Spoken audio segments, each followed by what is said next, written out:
Thank you, Mr. Commissioner. We're returning to the decision-making panel that we started this morning. And I think we've completed questions on the IHPC and IFMP process. The next area I'd like to move to, there's a couple of areas I want to touch on. I want to touch on the Fraser River panel and then several other processes that involve directly into the management of the sockeye, on an intersectoral basis. So first of all, the first question I'd like to ask about the Fraser River panel relates to a recommendation that was made in 2005 in the Williams report, and that's at Exhibit 14, page 282.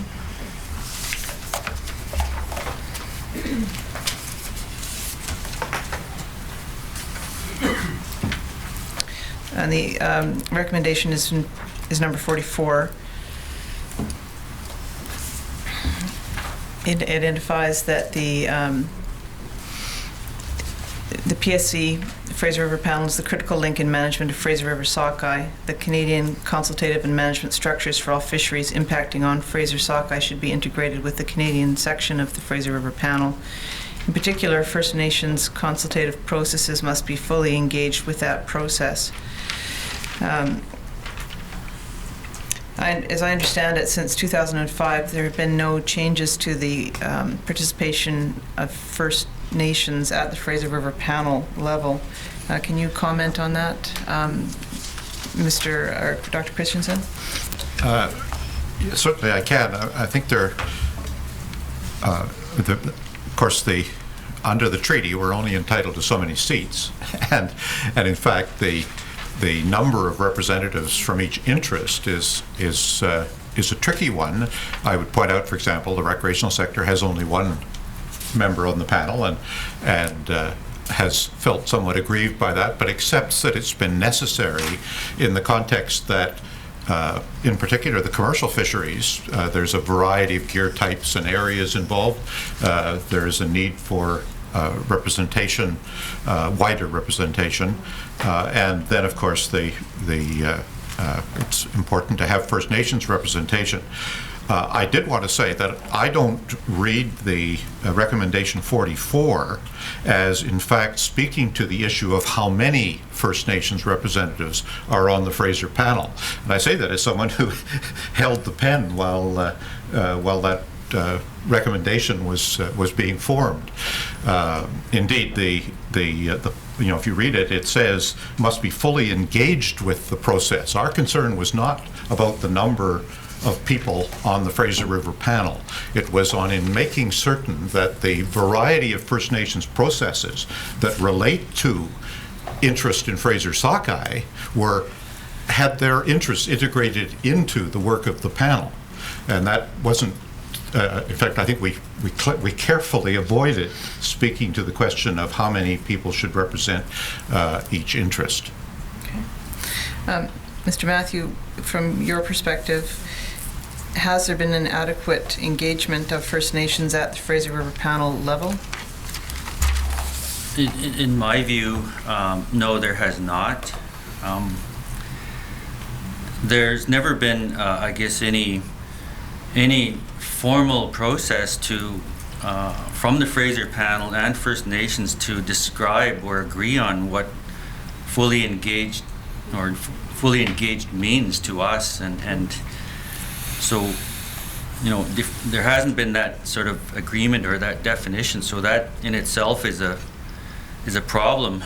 I guess since 2005, there has been some slight changes in the engagement. And one is that there has been an opportunity for First Nations to listen in to the Canada-U.S. discussions at the Fraser panel, I guess weekly or as we can. So that is a slight improvement. We sort of get an understanding of how the negotiations or discussions occur, a little bit more about the science and the interpretation of the science. The other part, I guess, is that We have technical updates from Mike Staley, who's with the Fraser Aboriginal Fisheries Secretariat, and our participants on the Fraser panel, Marcel Shepherd and Ken Malloway, once a week to sort of describe further what's sort of gone on in the process. But as far as being fully engaged, I don't believe that it's occurred. I guess the concern that I have is that the mandate of the Fraser panel is to, and the mandate of those participants is, and it's been clearly made to them, is that they're there to address the interests of Canada first, and not First Nation fishery interests. And to me, the decisions that are made at the Fraser panel with the U.S. Can have serious implications to First Nations Aboriginal rights and rights related to our fisheries, to conservation, and the health of stocks, which is linked to our rights. So, to me, there's a serious problem in that there's never been a agreed to process between the Fraser panel or Canada and how those issues are going to be dealt with First Nations. I wanted to touch on other intersectoral processes that are currently being used by DFO. I wanted to talk about local roundtables and the Integrated Salmon Dialogue Forum. Starting with the local roundtables, Dr. Christensen, could you identify what a local roundtable is? In recent years, I'd say the last 8 or 10 probably, there has been a move to the development of a group of people at the local level who are interested and who participate with the department in some of the in-season issues that affect the fishery. I think the longest established has been one in Port Alberni, which deals both with sockeye and with Chinook and coho as well, I suppose. And I think it started out without a necessary connection with the rest of the process. It was a local thing, although in the case of the Sport Fishing Advisory Board, the participants are sent there from the local Sport Fishing Advisory Board and the regional board. So they are, in fact, representatives. I can't speak to how the others who participate. A more recent one has been in the Cowichan area, where, again, there's a roundtable has been created with the encouragement of DFO to discuss in-season issues.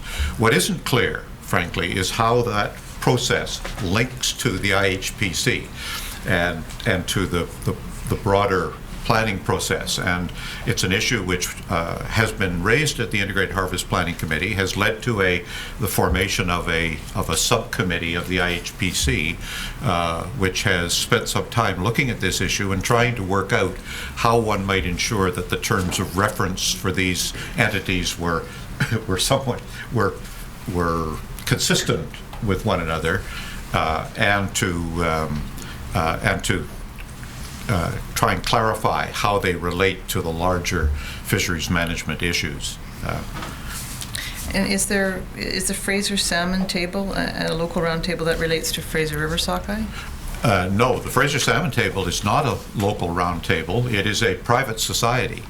It's an incorporated society that was created as a result of activity at the Integrated Harvest Planning Committee in the year when there was a concerted effort to try and find a better way to deal with the conflict between the impact of harvest, late run harvest in particular, on cultus stocks, and the setting of the harvest rate for the more abundant groups of salmon. That led to some money being set aside by the commercial sector, and that led to the founding of the Fraser Salmon Table. But it is not clear to the recreational sector, at least, how it fits into the the formal process. To the extent that when the recreational sector was asked to provide a representative to the Fraser Salmon Table, we had to decline because the department told us that it could not cover the costs of travel to Fraser Salmon Table meetings because it was not a department organized and authorized entity. We do have a representative there. He will appear as a witness later in another capacity, but he sits as a private individual who has taken on a director's role in a private society, but who does us the courtesy of keeping the Sport Fishing Advisory Board informed of the activities of the Salmon Table. Are there any local roundtables that do deal with Fraser River sockeye? Not that I am aware. Right. And are there any issues that arise in other roundtables that can have an impact on Fraser River sockeye? I would think, at least not of I'm frankly only aware of the two, and in both cases they are dealing very directly with local harvest issues, particularly the terminal harvest of the stocks coming back to a particular river or small set of river systems.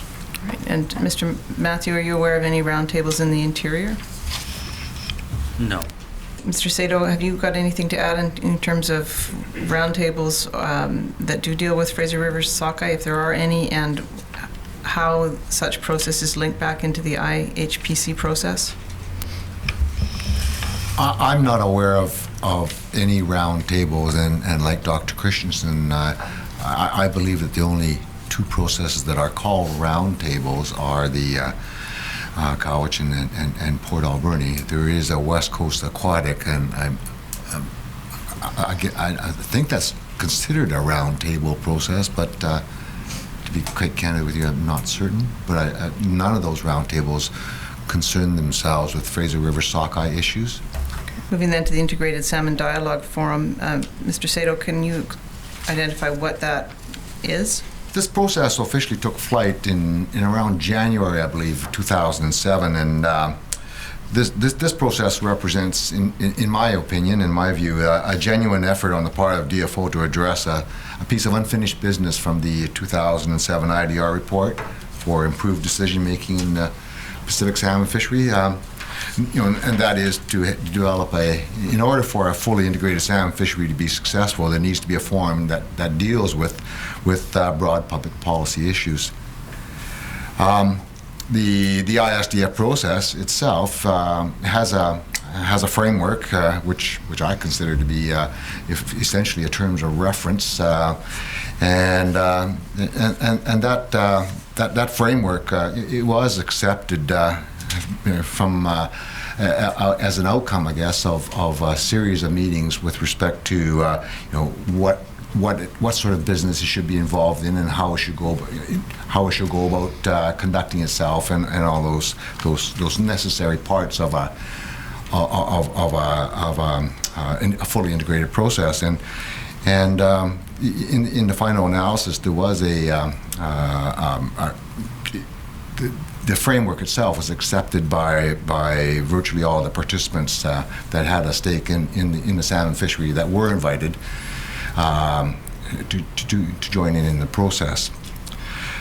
This framework conditions participation through consensus, and it works towards both high beam, it's called high beam or policy-based issues, as well as low beam or operational type of issues, putting to practice some of the solutions that the process has found to address some significant policy issues.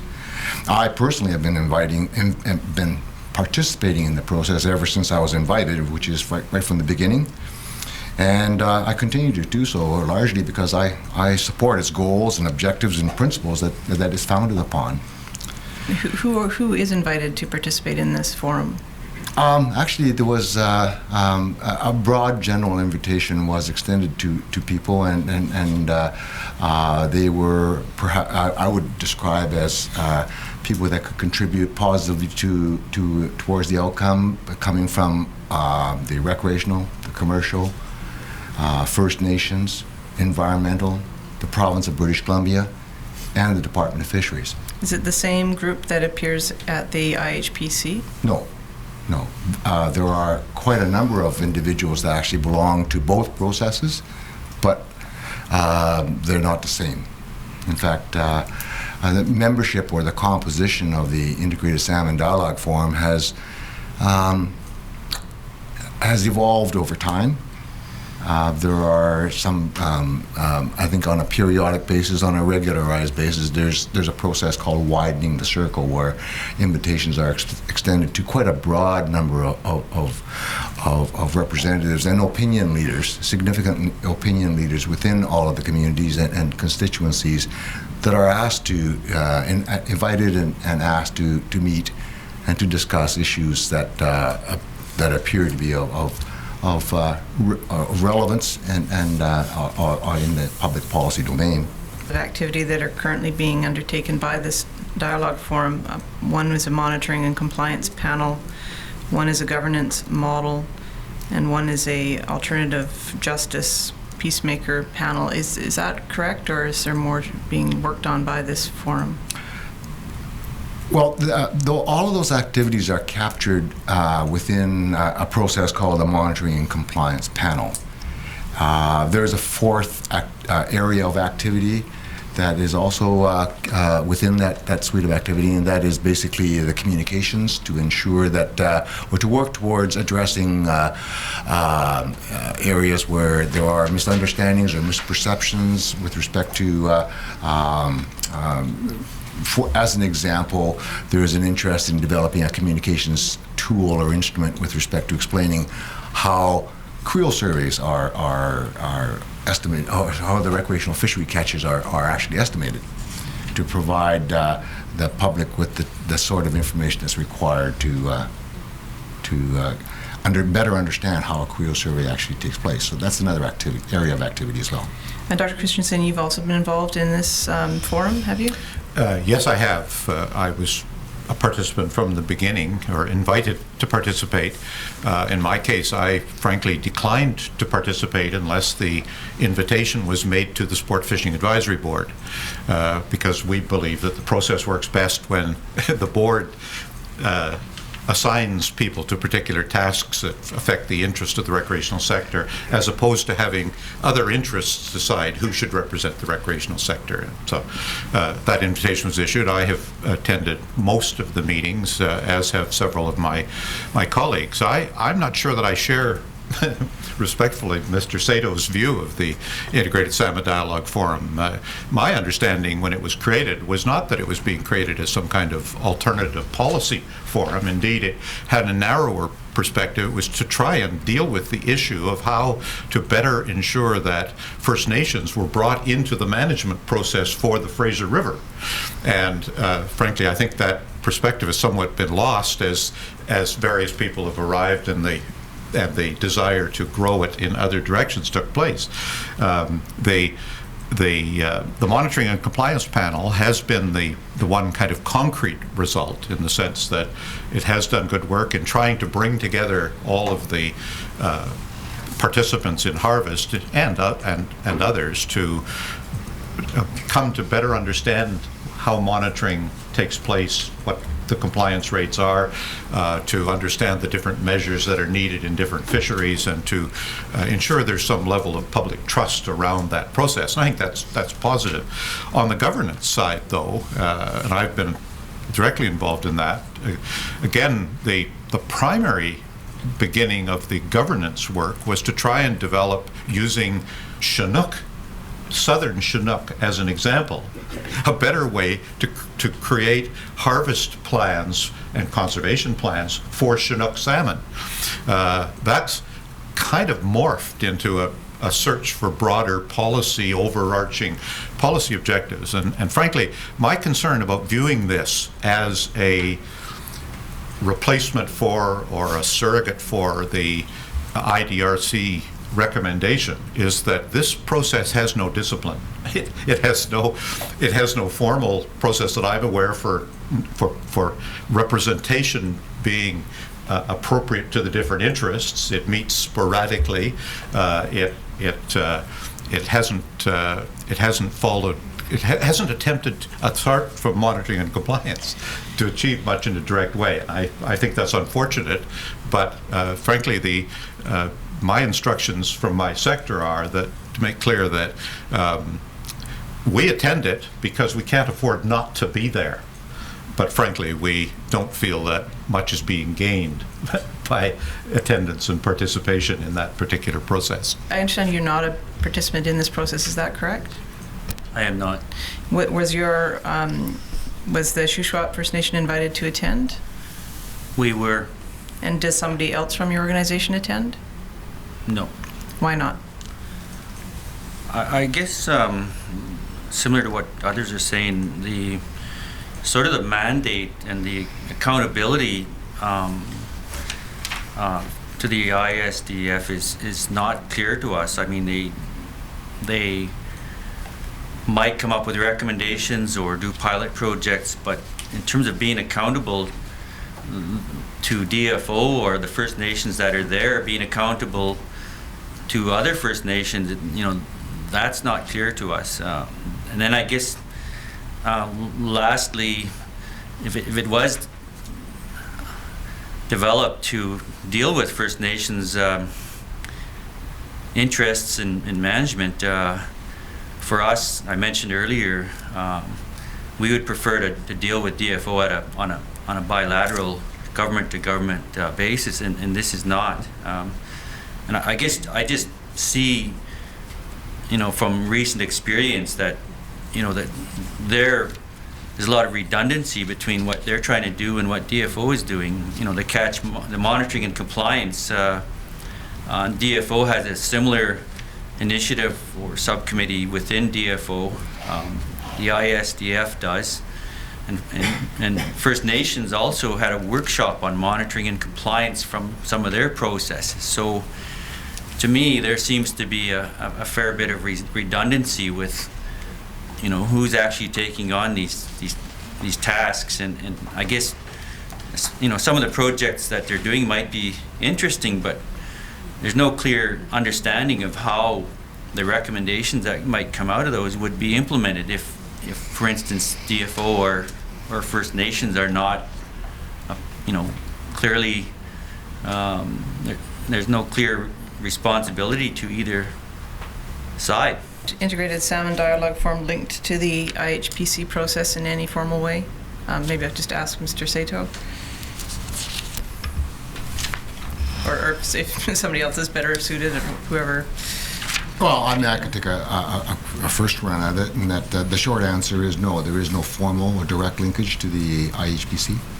Okay. Anybody have anything to add to that? No.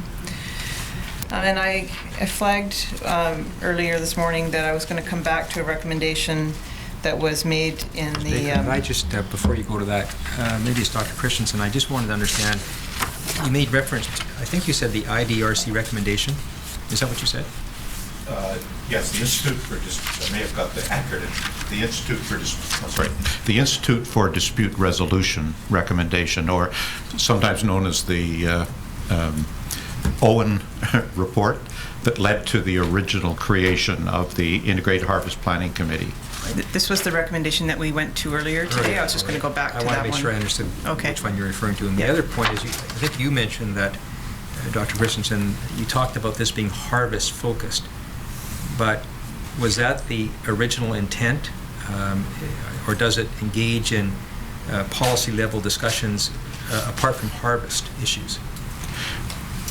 Well, you mean the Integrated Harvest Planning Committee? Yes. No, I mean it does. No, not the IHPC. I'm talking about the ISDF.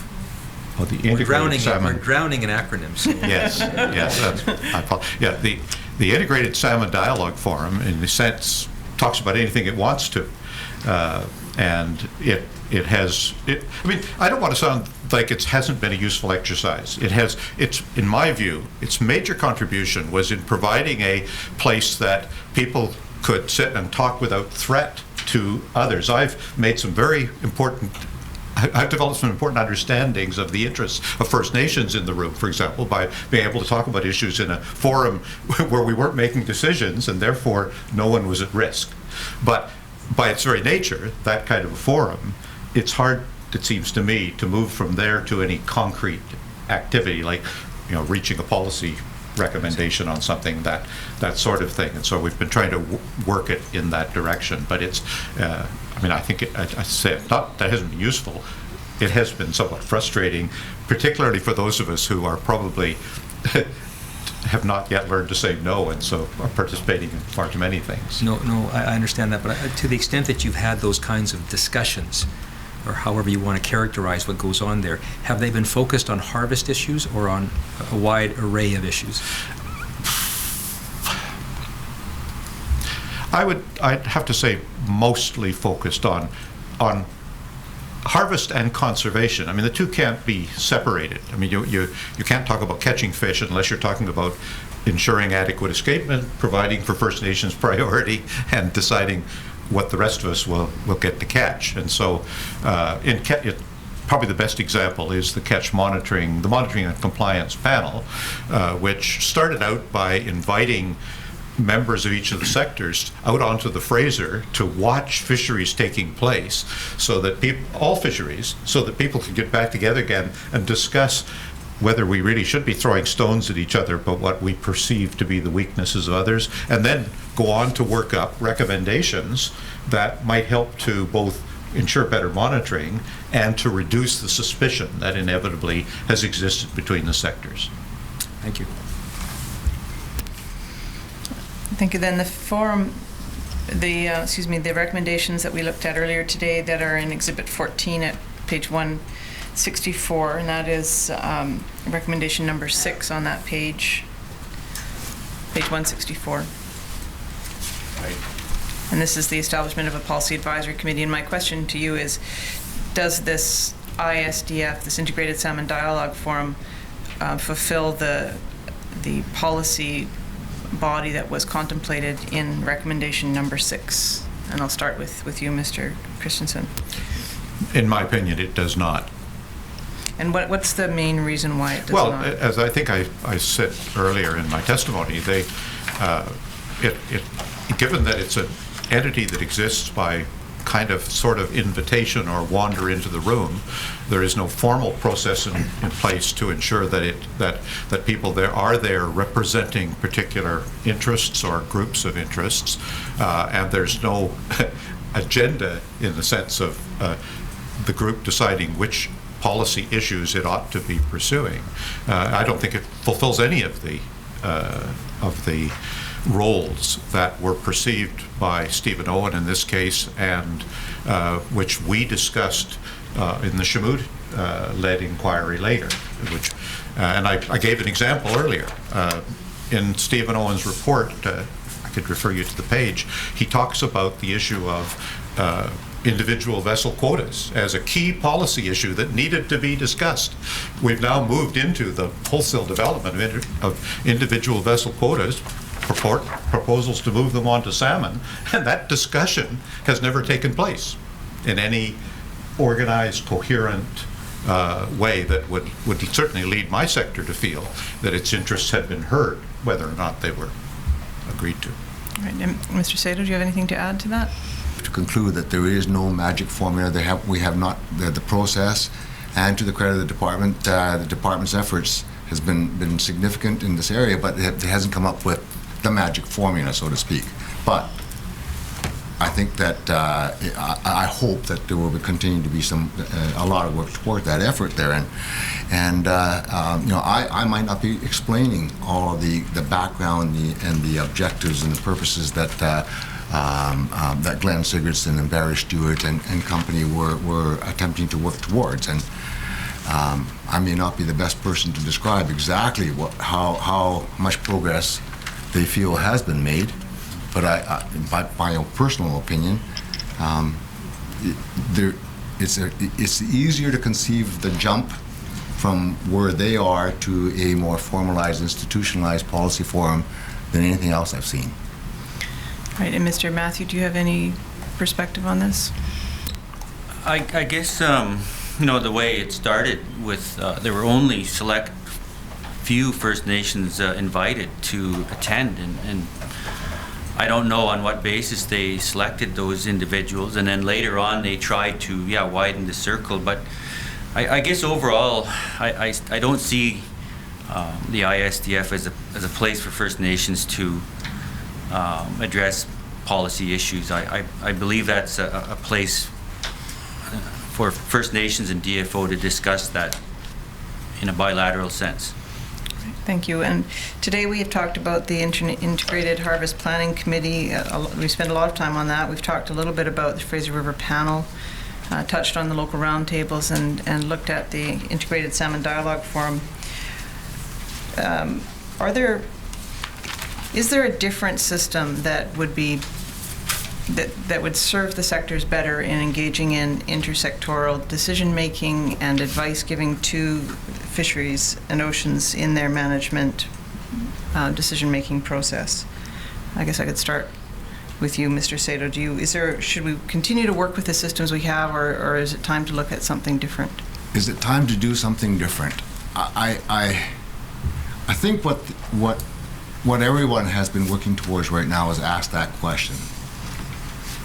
I think the time has come, and perhaps even this process here is attempting to answer, or to at least come to grips with some of that question. There are so many characteristics of the current system right now that speak for significant change. Consultation fatigue, the increasing cost, the human as well as the financial cost of maintaining the system, whether it be within the stakeholder community or the Department of Fisheries or some of my former colleagues within the province of British Columbia, the government side of it. The costs are getting larger and larger and larger and more complex.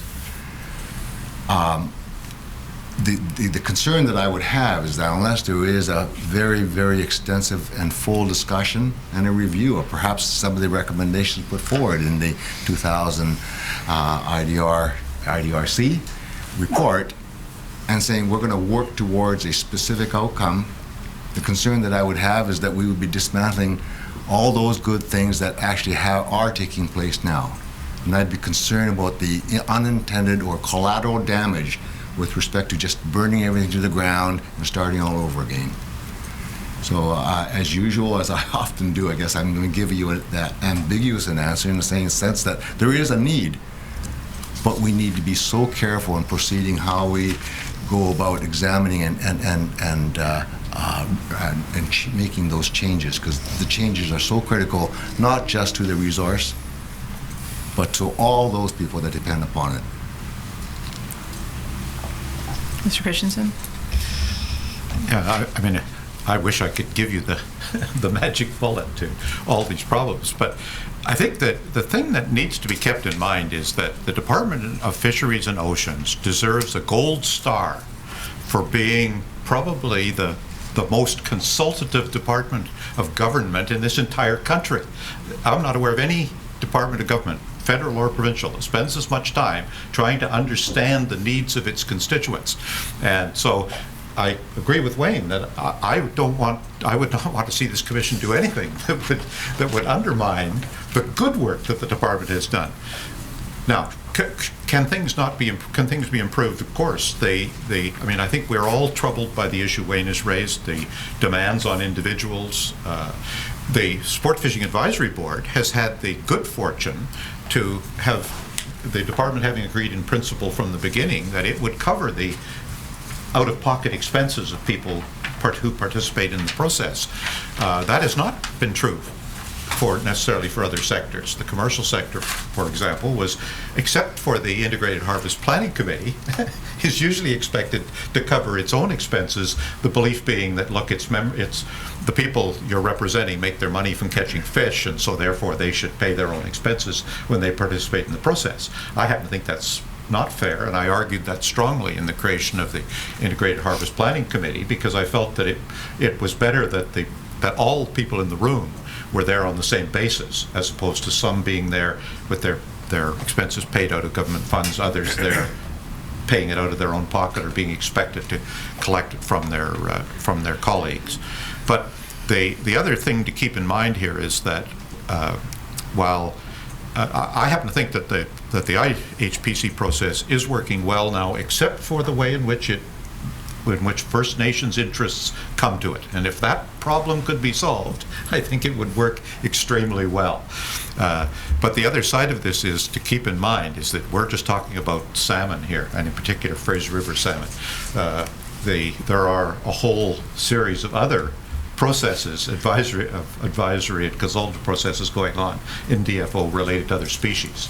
And so one can't look at one part of the puzzle without thinking of the others. Just to give you a tiny example, I had last week had to give up my important role in representing Canada at the International Pacific Halibut Commission meeting in Victoria in order to come and be interviewed by counsel in another aspect of this commission. I mean, there's just a lot of processes, a lot of involvement, and I think one needs to avoid destabilizing what is a process in terms of representation that works, I think, very well for commercial and recreational harvesters. I can't speak for the Marine Conservation Caucus, but I suspect they are not unhappy with the current process, but which the key problem is for First Nations to work out in conjunction with government a more effective way to ensure that when you're in a room, multi-interest, non-bilateral room, and I accept that distinction, that the First Nation, the people who are there, that there are people there who actually do represent First Nations and believe that they can speak on behalf of a broader body than just an individual First Nations group.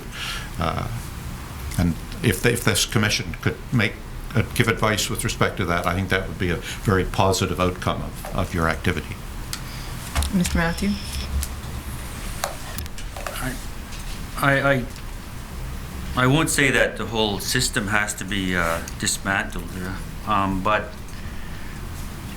I think from the First Nations side, or what's occurred to date, is that DFO has jumped to trying to develop management systems in a third-party setting with First Nations and other sectors, and we're not a sector. We're, according to the recognition that we are a third order of government, our First Nations want to develop a government-to-government relationship with DFO in a bilateral sense. There's case law that is out there that gives us the wherewithal to be involved in management, including conservation and our own harvesting. And so, therefore, if all those precedences are set, if it's always just First Nations being an advisory service to the minister,